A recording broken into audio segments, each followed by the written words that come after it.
Hanma makada channel siki maiki digi mayam puno putaram lok chubaga lunne kogno na kurum jari amadi ngasi phone khiba pauchi sing digi maroiba headline sing amadi maroiba pauk sing puduna lakchari tabishi Modi na Imphal amasung Chucharampuda wa ngangani hairibasi Manipur ani thokna thugaidibra arkeanan BJP na kuki kayam kibage haibadu su sangdokhibana takchare ojoi Biren Myanmar-dagi mitop changsilakpagi chang hengalakli khudakta yengshin haudrabadi laksinba ngamdaba phibam mayoknarakpi yai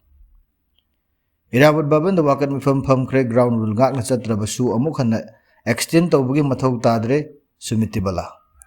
Highway the Mate Lakpia or Haribasing Faga the Nilokesho. Satokashin Tobe Yare Hainal Lana Wan Tok Piro the Bani Shay Esep Kisok Taurang the Makada personal lock Amaga Lissing Taruk Kanaba Piragani. First Lady na kakching tuan tungan mafam kaya yang sin kre kuki milten singak nga batok haiba lo sem labra mahesho. Hauzik marueba pau tabishi. Modi na Imphal amasung Chuchampur da wangang gani hairibasi Manipur ani thokon thugaidibra RK anan. BJP na kuki kayam kibage haiba dusu sangdok hibana takchare ojoi. State asida chahi ani makhairom irang thoktu na misimina thoklaba phawda laktraga hauzik laibak asigi Prime Minister Narendra Modi na state asida lakani haina tawriba asida mahakna Imphal gi Kangla amasung Chuchampur gi tongan ba mafamda wa ngangani haina tawriba si Manipur bu ani thokna thugai kadawribra haina ex MLA RK Anand na phongdokre ngasi ayuk coordinating committee 21 nauria pakhang lakpa assembly constituency na sinduna the Manipur merger agreement 21 September 1949 Hairiba Hiram asiga mari lainana Manipur da haukiba amadi haujuk oiriba amadi tungda oirakadaba political scenario gi matang khana nainabagi thauram amada kwakaithel akam lekai da leba RK Anand gi yumda pangthokhi thauram adu da hanagi minister oiramlaba veteran politician Ojoy coordinating committee gi chairman ngango manau advocate Kongbam Joy Chandra committee gi advisor K Ibomsa Retired Professor Dr. N.G. Nimayamasung AC Asigi Manungda Masak Naiba Missing Saruk Yaduna Mifam Adu Pangtokhi. Kanainaba Adu the RK Anand Haiki Hauzik Numit Karani Asida Imphal Laibak Asigi Prime Minister Narendra Modi State Asida Lakani Haiduna Sem Sabakya Ure Media the Mahak Laklabayai Mahanga Laklaga State Asigi Imphal gi Kangla amasung Chuchampur gi mafam ani thokna wa ngangani haina tawribasi Manipur bo ani thokna thugai gadawribra Manipur asi amatani haina mahakna loba taraga di state ki capital oriba Imphal da wa nganglaga tokpa yai mahakna hai Manipur gi assembly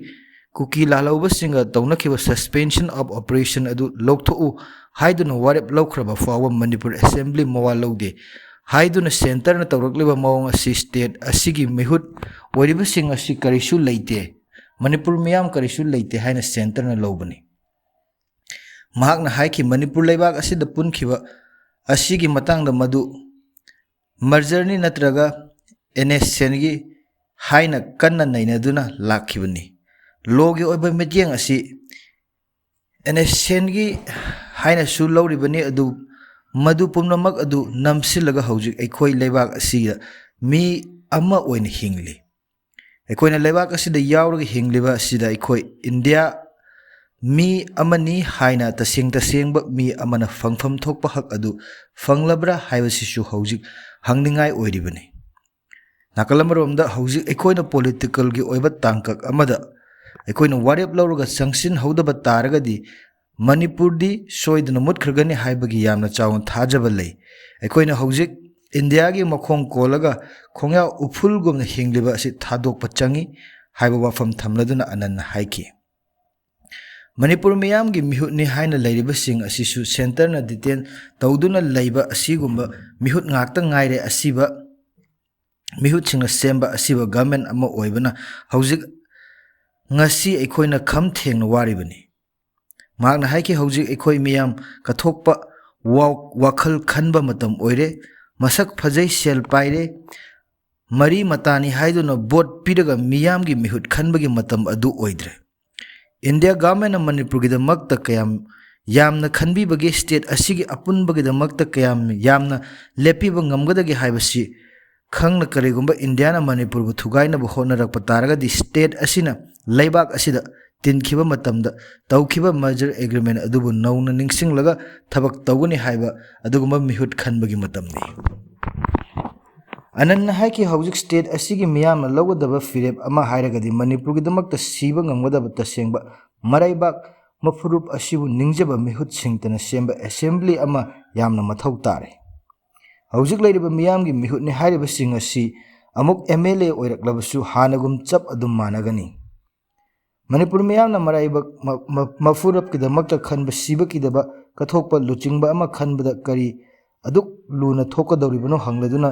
ꯃꯁꯤꯒꯤ ꯃꯤꯌꯥꯝꯒꯤ ꯈꯨꯠꯇ ꯂꯩꯕ ꯉꯥꯛꯇꯅꯤ꯫ ꯅꯥꯎꯔꯤꯌꯥ ꯄꯥꯈꯪꯂꯛꯄ ACꯗꯁꯨ state ꯑꯁꯤꯒꯤꯗꯃꯛꯇ ꯀꯠꯊꯣꯛꯄ ꯉꯝꯕ ꯃꯥꯡꯖꯤꯟ ꯊꯥꯕ ꯂꯨꯆꯤꯡꯕ ꯁꯤꯕꯀꯤꯗꯕ ꯑꯃ ꯊꯣꯔꯛꯄꯗ ꯑꯗꯨꯃꯛ ꯃꯍꯥꯛꯁꯨ ꯁꯄꯣꯔꯠ ꯇꯧꯒꯅꯤ ꯍꯥꯏꯅ MLA ꯑꯅꯟꯅ ꯐꯣꯡꯗꯣꯛꯈꯤ꯫ ꯉꯁꯤ ꯈꯟꯅ ꯅꯩꯅꯕ ꯑꯗꯨꯗ ꯑꯣꯖꯣꯏꯅ ꯍꯥꯏꯈꯤ ꯅꯤꯡꯇꯝꯅ ꯂꯩꯔꯝꯕ ꯃꯁꯥꯒꯤ ꯑꯦꯁꯦꯝꯕ꯭ꯂꯤ ꯑꯃꯁꯨꯡ ꯀꯣꯟꯁꯇꯤꯇ꯭ꯌꯨꯁꯟ ꯁꯦꯝꯗꯨꯅ ꯂꯩꯉꯥꯛꯂꯣꯟ ꯑꯃ ꯂꯩꯔꯝꯂꯕ ꯃꯅꯤꯄꯨꯔꯅ ꯏꯟꯗꯤꯌꯥꯗ ꯄꯨꯟꯈꯤꯕ ꯑꯁꯤ ꯑꯩꯈꯣꯏ ꯃꯤꯅꯥꯏ ꯑꯣꯏꯖꯒꯦ, ꯃꯤꯌꯥꯝ ꯍꯥꯠꯄꯤꯌꯨ, ꯃꯅꯤꯄꯨꯔ ꯊꯨꯒꯥꯏꯕꯤꯌꯨ ꯍꯥꯏꯅ ꯌꯥꯎꯈꯤꯕ ꯅꯠꯇꯦ꯫ ꯏꯟꯗꯤꯌꯥꯒꯤ ꯆꯥꯎꯈꯠꯂꯕ ꯈꯨꯟꯅꯥꯏ ꯑꯁꯤꯗ ꯂꯩꯔꯤꯕ ꯃꯤꯌꯥꯝꯅ ꯐꯪꯂꯤꯕ ꯆꯞ ꯆꯥꯕ ꯍꯛ ꯑꯗꯨ ꯑꯩꯈꯣꯏꯁꯨ ꯐꯪꯒꯅꯤ ꯍꯥꯏꯅ ꯌꯥꯎꯈꯤꯕꯅꯤ꯫ ꯐꯪꯐꯝꯁꯨ ꯊꯣꯛꯏ꯫ ꯍꯧꯖꯤꯛ ꯊꯣꯛꯂꯤꯕ ꯏꯔꯥꯡ ꯑꯁꯤꯗ ꯃꯅꯤꯄꯨꯔꯒꯤ ꯑꯦꯁꯦꯝꯕ꯭ꯂꯤꯗ ꯀꯨꯀꯤ ꯂꯥꯜꯍꯧꯕꯁꯤꯡꯅ ꯇꯧꯔꯤꯕ ꯁꯁꯄꯦꯟꯁꯟ ꯑꯣꯐ ꯑꯣꯄꯔꯦꯁꯟ ꯑꯁꯤ ꯍꯟꯗꯣꯛꯀꯗꯕꯅꯤ ꯍꯥꯏꯅ ꯋꯥꯔꯦꯞ ꯂꯧꯔꯒ ꯁꯦꯟꯇꯔꯗ ꯊꯥꯈ꯭ꯔꯦ꯫ ꯑꯦꯁꯦꯝꯕ꯭ꯂꯤꯅ ꯂꯧꯕ ꯋꯥꯔꯦꯞ ꯍꯥꯏꯕꯁꯤ ꯃꯅꯤꯄꯨꯔꯒꯤ ꯃꯤꯌꯥꯝꯒꯤ ꯃꯤꯍꯨꯠꯁꯤꯡꯅ ꯂꯧꯕ ꯋꯥꯔꯦꯞꯅꯤ, ꯍꯥꯏꯕꯗꯤ ꯃꯅꯤꯄꯨꯔ ꯃꯤꯌꯥꯝꯅ ꯂꯧꯕ ꯋꯥꯔꯦꯞꯅꯤ꯫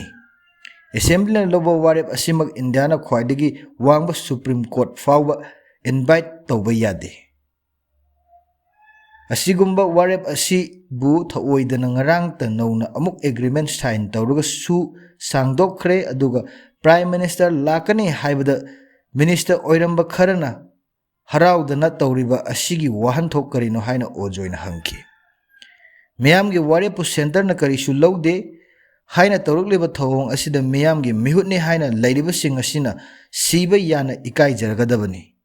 ꯃꯅꯤꯄꯨꯔ ꯃꯤꯌꯥꯝꯅ ꯌꯥꯔꯒ ꯂꯧꯈꯤꯕ ꯋꯥꯔꯦꯞ ꯀꯨꯀꯤꯅ ꯌꯥꯗꯦ ꯍꯥꯏꯗꯨꯅ ꯁꯦꯟꯇꯔꯅ ꯇꯧꯔꯛꯂꯤꯕ ꯑꯁꯤꯗꯤ BJPꯅ ꯀꯨꯀꯤꯕꯨ ꯀꯌꯥꯝ ꯀꯤꯕꯒꯦ ꯍꯥꯏꯕꯗꯨ ꯇꯥꯛꯆꯔꯕꯅꯤ ꯍꯥꯏꯅꯁꯨ ꯑꯣꯖꯣꯏꯅ ꯃꯈꯥ ꯇꯥꯅ ꯐꯣꯡꯗꯣꯛꯈꯤ꯫ ꯃꯁꯤꯅꯤ ꯉꯁꯤꯒꯤ ꯃꯔꯨꯑꯣꯏꯕ ꯍꯦꯗꯂꯥꯏꯟꯁꯤꯡ ꯑꯃꯗꯤ ꯃꯔꯨꯑꯣꯏꯕ ꯄꯥꯎꯁꯤꯡ ꯇꯥꯕꯤꯔꯤꯕꯁꯤꯡꯕꯨ ꯑꯃꯨꯛ ꯍꯟꯅ ꯈꯨꯔꯨꯝꯖꯔꯤ ꯑꯃꯗꯤ ꯆꯦꯅꯦꯜ ꯑꯁꯤꯕꯨ ꯅꯨꯡꯁꯤꯕꯤꯗꯨꯅ ꯂꯥꯏꯛ, ꯁꯦꯌꯔ ꯑꯃꯗꯤ ꯁꯕꯁꯀ꯭ꯔꯥꯏꯕ ꯇꯧꯕ ꯀꯥꯎꯕꯤꯒꯅꯨ꯫ ꯄꯨꯅꯧꯄꯨ ꯈꯨꯔꯨꯝꯖꯔꯤ꯫